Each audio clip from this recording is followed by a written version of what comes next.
Hi అండి, అందరికీ good morning. ఇదిగో చూడండి, నేనైతే ఈ వీడియోలో మీకు ఒక మంచి టిప్ అయితే చెప్పాలని నేను ప్రిపేర్ అయ్యానండి. చూడండి, బ్లౌజ్ అయితే ఇదిగో ఇలా కుట్టానండి. మెడ అయితే కుట్టేశాను. మెడ కుట్టేసిన తర్వాత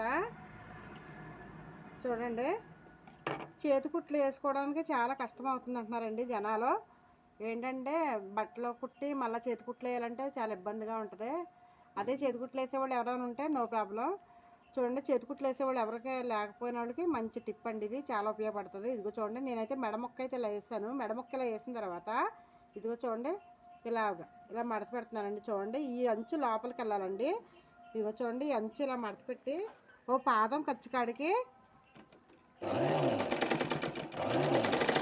ఇదిగో చూడండి, ఒకసారి నేను కొద్దిగా చూపిస్తాను, ఆగండి. కొంచెం కుట్టి లోపలికి కుట్టు ఎక్కడ పడుతుందా అన్నదే. ఇదిగో చూడండి, ఒకసారి కుట్టు చూడండి, ఈ చివరి పడుతుంది. ఈ కుట్టు ఈ చివరి పడుతుంది.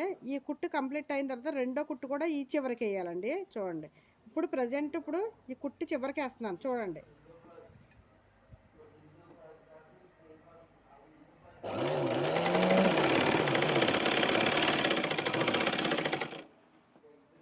చూడండి, చాలా చక్కగా బాగుంటుందండి.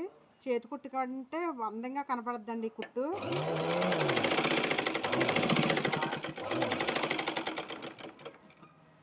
ఇదిగోండి చూడండి, ఒక కుట్టు అయితే వేసాను. ఒక కుట్టు అయితే వేసాను. ఇంకో కుట్టు వేసుకుంటే ఇంకా బాగుంటుంది.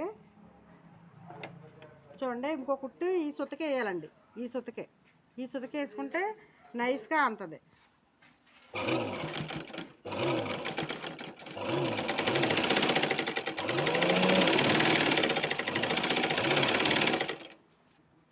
ఇదిగోండి చూడండి, రెండో కుట్టు సుతకేసాను.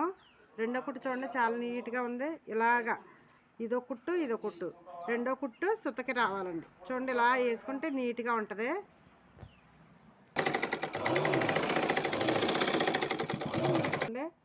చక్కగా అయితే వచ్చేసింది కుట్టు. చూడండి ఎంత నీట్గా ఉందో.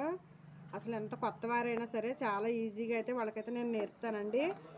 ఓకేనండి. మరి ఇదిగో చూడండి, మెడ ఎలా వేయాలి అన్నదే, చేతి కుట్టు లేకోకుండా మెడ ఎలా వేసుకోవాలన్నది నేను మీకు ఈ వీడియోలో చూస్తే కుట్టు చూపించానండి. ఓకేనండి. మరి మీకు ఈ వీడియో నచ్చినట్లయితే లైక్ చేయండి, షేర్ చేయండి, కామెంట్ రూపంలో సబ్స్క్రైబ్ మాత్రం మర్చిపోద్దు. Okay, bye.